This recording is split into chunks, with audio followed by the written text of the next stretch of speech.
Kelompok Hutsi atau Houthi yang secara resmi bernama Ansar Allah merupakan gerakan Islam politik bersenjata yang muncul dari Sadah di Yaman Utara pada 1992.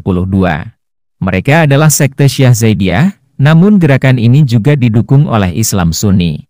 Secara khusus, Houthi berpanutan pada kelompok bersenjata Syiah Libanon, yaitu Hizbullah.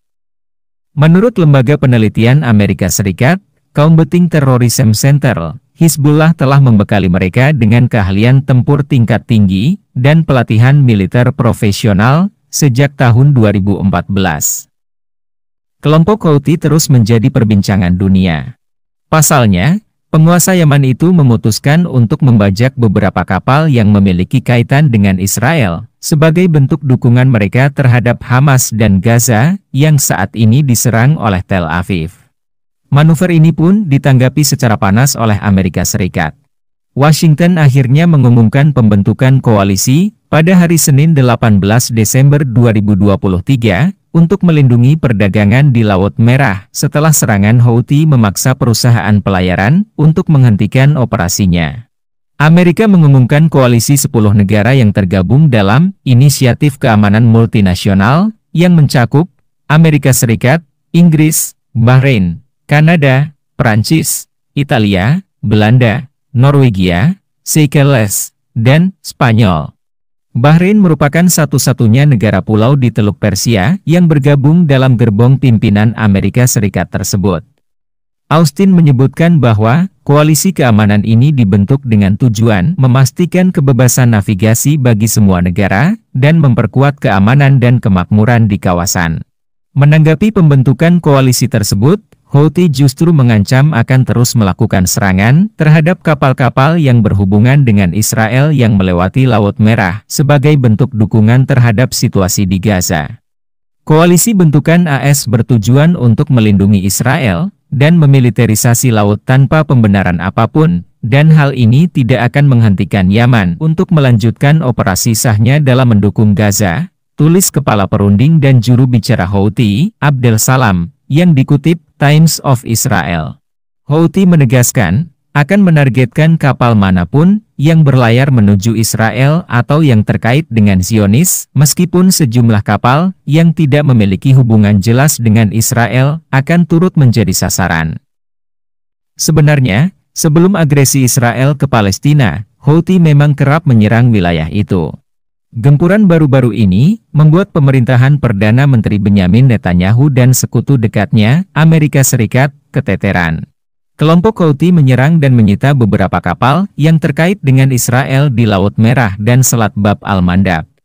Kedua jalur laut tersebut merupakan jalur pengiriman sebagian besar minyak dunia. Tidak tanggung-tanggung, Houthi telah menembakkan rudal balistik dan drone bersenjata ke arah Israel.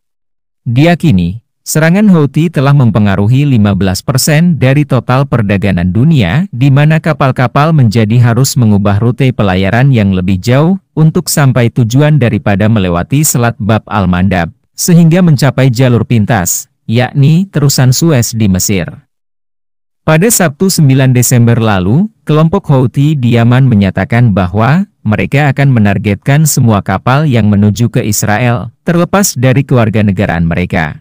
Kelompok tersebut juga memperingatkan semua perusahaan pelayaran internasional agar tidak berurusan dengan pelabuhan Israel. Penyerangan yang dilakukan kelompok tersebut pun telah meningkatkan risiko konflik regional di tengah perang brutal antara Israel dan Hamas.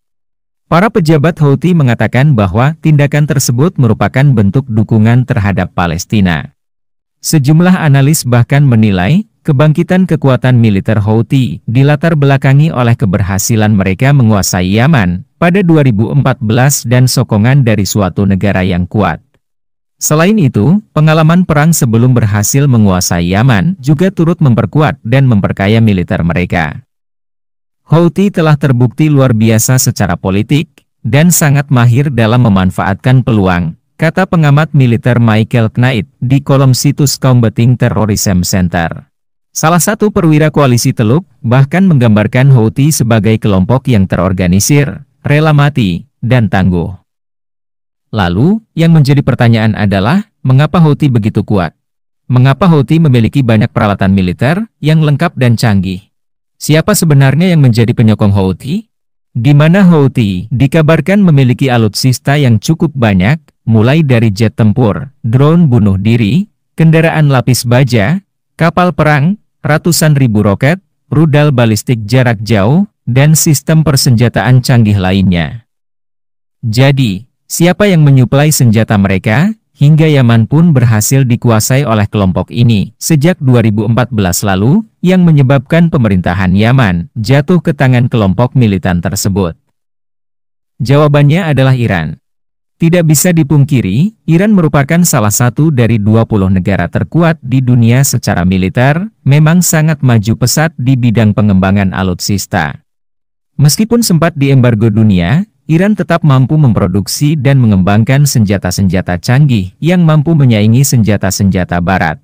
Di mana Amerika Serikat sendiri menganggap Iran sebagai ancaman terbesar di Timur Tengah karena Iran mampu mengembangkan senjata nuklirnya sendiri dan tidak mau mematuhi perjanjian nuklir internasional. Bukan tanpa alasan, salah satu alasan Iran mendukung dan mempersenjatai Houthi dilatar belakangi oleh kesamaan akidah, di mana sebagian besar pengikut Houthi adalah sekte Syiah Zaidiyah. Meskipun sebagian kecil ada juga yang beraliran Sunni. Di mana bendera Houthi pun bertuliskan, Allah Maha Besar, matilah Amerika, matilah Israel, terkutuklah Yahudi, kemenangan untuk Islam. Hubungan antara Houthi dan Iran sudah berlangsung sejak lama. Bantuan yang dikerahkan Iran terhadap kelompok Houthi merupakan sebuah taktik agar Yaman yang dikuasai Houthi berada dalam genggaman Iran. Jadi, Iran tidak akan melepaskan pengaruhnya begitu saja. Namun di sisi lain, kekuatan militer Houthi yang berani menyerukan perang terhadap Israel ternyata memiliki sistem rudal jarak jauh buatan sendiri dan pernah dipamerkan pada September 2022 lalu. Pasukan Houthi mulai menyerang Israel dengan meluncurkan roket pada Selasa 31 Oktober 2023. Serangan mereka berikutnya dikabarkan akan dilakukan lebih masif dan dalam skala besar. Houthi memiliki sejumlah senjata canggih untuk menyerang musuh-musuh mereka. Menurut situs Combating Terrorism Center, kelompok ini meluncurkan serangkaian sistem senjata canggih setahun setelah menguasai Yaman, yakni pada 2015, yang dibantu oleh Iran.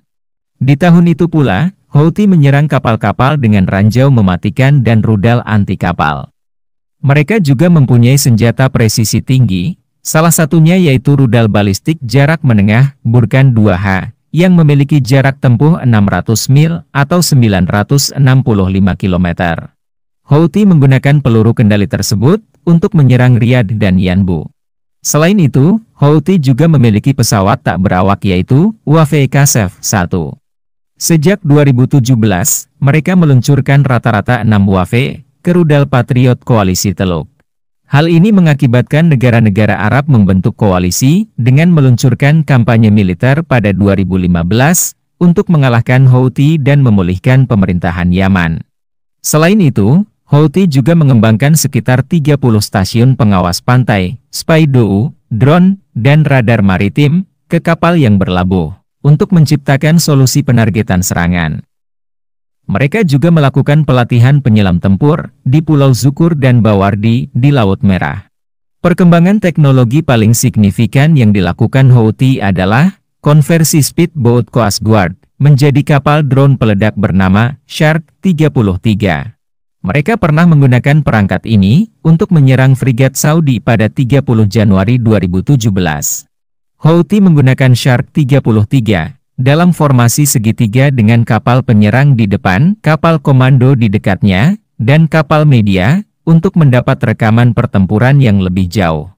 Pada suatu kesempatan, kadang-kadang senjata itu disamarkan dengan memuat ikan. Houthi juga didukung oleh Rusia. Benarkah demikian? Akibat penolakan berbagai negara untuk bergabung dalam koalisi bentukan Amerika Serikat untuk melawan Houthi, maka Amerika Serikat berinisiatif untuk membujuk Rusia untuk terlibat secara aktif masuk ke dalam koalisi tersebut. Namun, secara tegas ditolak oleh pihak Rusia dengan alasan yang tidak jelas. Juru bicara pemerintah Rusia mengatakan, Angkatan bersenjata Federasi Rusia tidak akan bergabung dalam operasi koalisi internasional pimpinan Amerika Serikat di Laut Merah. Juru bicara Kremlin Dmitry Peskov, pada Selasa 19 Desember 2023, menolak segala bentuk partisipasi dalam koalisi multinasional pimpinan AS di Laut Merah. Ditanya soal koalisi yang diikuti 10 negara untuk menghadapi operasi-operasi militer Yaman terhadap kapal-kapal afiliasi Israel, Peskov menuturkan, "Kami tak ikut dalam operasi koalisi ini." Dikutip dari Sputnik, Dmitry Peskov juga menjelaskan tentang perang Israel yang dilancarkan terhadap Gaza dan proses pembebasan tawanan Zionis dari tangan Hamas. Pekerjaan-pekerjaan besar, baik dan urgen untuk mengevakuasi warga Rusia dari jalur Gaza, sudah dilakukan, kata Kremlin. Di bagian lain pernyataannya, Peskov menegaskan bahwa ancaman pemblokiran aset Rusia di Uni Eropa tidak akan berpengaruh pada instansi-instansi pertahanan negara beruang merah tersebut, karena tidak ada aset apapun di sana. Menurutnya, sanksi-sanksi baru Uni Eropa terhadap Rusia membuktikan bahwa sudah tidak ada lagi bidang tersisa yang belum dijatuhi sanksi oleh Uni Eropa. Jadi, bagaimana menurut kalian? Apakah Rusia juga mendukung Houthi?